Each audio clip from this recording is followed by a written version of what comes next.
नमस्कार दोस्तों, कैसे हैं आप सभी। उम्मीद करता हूँ आप सब बहुत अच्छे होंगे और अपनी तैयारी बहुत अच्छे से कर रहे होंगे। दोस्तों, आज इस वीडियो में हम डिस्कस करने वाले हैं एसबीआई क्लर्क 2024 नोटिफिकेशन के बारे में।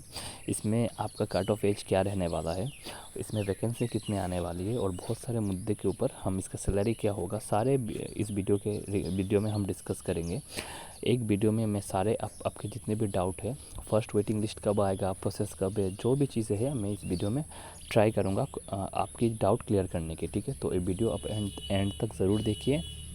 और अगर आपको ये वीडियो अच्छा लग रहा है तो काइंडली चैनल को सब्सक्राइब कर दीजिए और वीडियो को लाइक कर दीजिए। ठीक है, तो चलिए दोस्तों, हम इस वीडियो में आगे बढ़ते हैं। दोस्तों, एसबीआई क्लर्क 2024, ठीक है, एसबीआई क्लर्क 2024 के बारे में हम डिस्कस करने वाले हैं। तो देखिए दोस्तों, आप सभी को याद है कुछ दिन पहले एक आरटीआई फाइल किया गया था। ठीक है, राजस्थान डिवीज़न से, आप सभी को याद है ना, राजस्थान डिवीज़न से एक आरटीआई फाइल किया गया था। तो उस आरटीआई में कुछ ये पूछा गया था कि डीवी में कितने लोग प्रेजेंट थे। आप सबने देखा होगा, मैं वो आरटीआई की कॉपी अपने टेलीग्राम ग्रुप में शेयर कर चुका हूँ, जिसका लिंक इस वीडियो के डिस्क्रिप्शन में है। आप क्लिक करके उस टेलीग्राम ग्रुप में ज्वाइन कर लीजिएगा, ताकि फ्यूचर में कोई भी डाउट हो आप मुझसे पूछ सकते हैं। तो इस आरटीआई में पूछा गया था कि कितने लोग प्रेजेंट थे डीवी में और कितने लोग डीवी में एब्सेंट थे। ठीक है, कितने लोग डीवी में एब्सेंट थे। तो इसका डाटा आ गया, इसका डाटा आएगा। ठीक है, तो कुछ एक फिगर बोला था, मुझे ठीक याद नहीं। तो इसका मतलब क्या है कि एसबीआई के पास अभी कितने बैकलॉग वैकेंसी से इनका डाटा आ चुका है।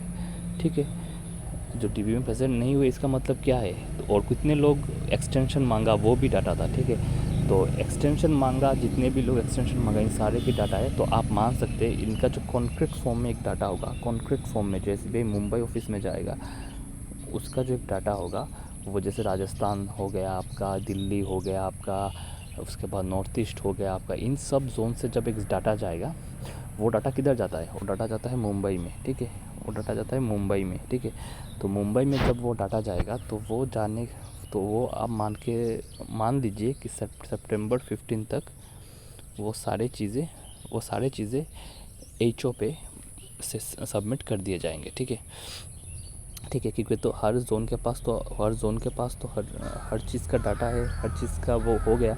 और अभी फ़िलहाल एक ही चीज़ के ऊपर अटकले है कि वो एक्सटेंशन वाले। ठीक है, एक्सटेंशन कुछ ने एक्सटेंशन भी मांगा होगा, कुछ ने एक्सटेंशन, यानी बहुत सारे कैंडिडेट्स थोड़ा टाइम मांगते हैं। ठीक है, हमें कुछ दिन टाइम दीजिए, हमारे ये दिक्कत है, हम वो सर्टिफिकेट अरेंज नहीं कर पाए, तो ऐसे एक्सटेंशन हर ऑर्गेनाइजेशन देते हैं।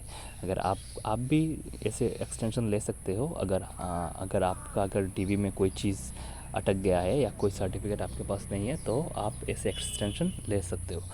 तो मान लीजिए हम एक्सटेंशन सारे केस को मिला के हम सितंबर 15 तक ये सारा जो प्रोसेस है वो कवर अप हो जाएगा। ठीक है, उसके बाद एसबीआई रिलीज़ करेगा अपना पहला वेटिंग लिस्ट। ठीक है, ठीक है, first waiting list SBI release करेगा। कब उम्मीद है रिलीज़ करने में, ये अक्टूबर तक, आपको अक्टूबर महीने में, मैं कोई डेट नहीं लिख रहा हूँ, पर अक्टूबर 3rd या 4th वीक तक आपको फर्स्ट वेटिंग लिस्ट देखने को मिलेगा।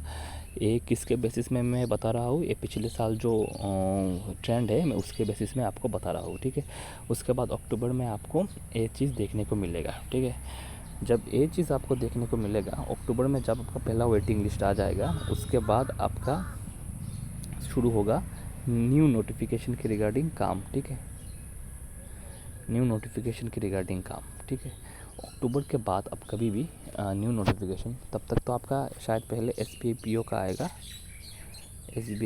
आएगा, और उसके बाद आएगा आपका एसबीआई क्लर्क। ठीक है, उसके बाद आपका आएगा एसबीआई क्लर्क। तो ये था दोस्तों एसबीआई पीओ एसबीआई क्लर्क का मैंने ट्रेंड बता दिया। तो एसबीआई क्लर्क का अगर नोटिफिकेशन आप मान के चलिए दिसंबर में आया, ठीक है, या नवंबर में आया, दोनों ही मंथ ज़्यादा एक्सपेक्टेड है। दिसंबर ज़्यादा एक्सपेक्टेड है, नवंबर कम एक्सपेक्टेड है। ठीक है, दिसंबर ज़्यादा एक्सपेक्टेड है।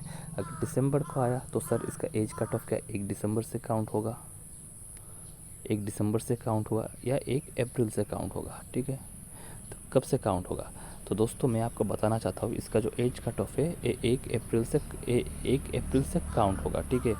और क्योंकि पिछले साल भी आपने देखा था 1 अप्रैल से काउंट होता है, तो इसका जो एज कट ऑफ है वो 1 अप्रैल से काउंट होगा, ना कि 1 दिसंबर से, ठीक है। तो ये चीज़ आपको क्लियर हो गया। अब हम एज कट ऑफ के बाद अब हम जाते हैं इसके वैकेंसी की तरफ, ठीक है। नोटिफिकेशन का एक्सपेक्टेड मंथ में दिसंबर बता दिया आपको, एज कट ऑफ 1 अप्रैल बता दिया। अब हम जाते हैं इसके वैकेंसी की ओर, ठीक है। तो वैकेंसी की ओर क्या हो रहा है ना दोस्तों, आप अलग अलग सोर्स में अगर कोई भी आप एसबीआई में काम करते हो तो आपको एक चीज़ें इंटरनल चीज़ें मालूम होगी कि एसबीआई पहले क्या करता था ना दोस्तों। एसबीआई एक ब्रांच है, ठीक है। उस ब्रांच को एसबीआई एक नया ब्रांच अब मान लीजिए एसबीआई ने खोल दिया। उस ब्रांच में आपका एक पीओ होता है और एक क्लर्क होता है, ठीक है, ब्रांच चलाने के लिए। पर यहाँ पे इतना ज़्यादा वर्कफोर्स है ना, इतना ज़्यादा वर्कफोर्स है, यानी कस्टमर है, एक पीओ और एक क्लर्क वाला कॉन्सेप्ट एसबीआई हटाने वाला है, ठीक है। क्योंकि एक पीओ और एक क्लर्क से ब्रांच चल नहीं रहा है, ठीक है।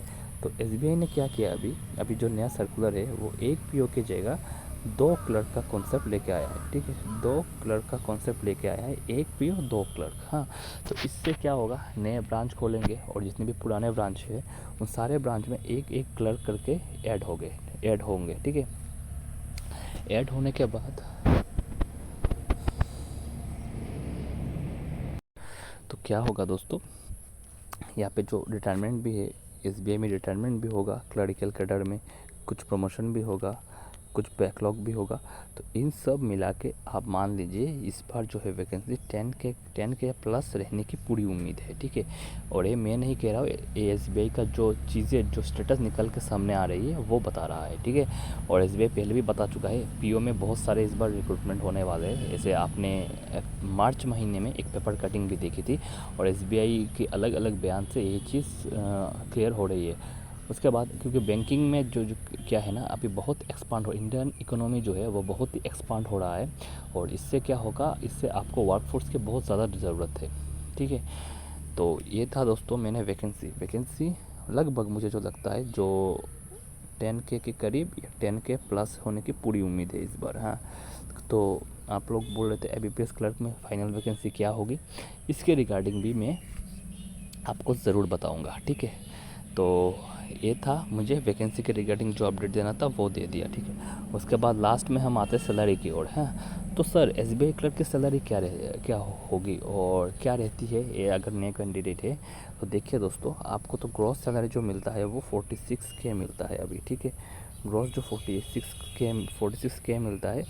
और यहाँ पे अगर इन हैंड आपको 41 से 43 के करीब आपको मिल जाता है। उसके बाद मैं सारे अलाउंस लेके बता रहा हूँ कि इतना आपका सैलरी ज़रूर हो जाता है, ठीक है। तो दोस्तों आप 41 43 इन हैंड छोड़िए, आप ये छोड़िए, क्योंकि ये आपका पैसा है और जो डिडक्शन होगा वो आपको बाद में मिल जाता है।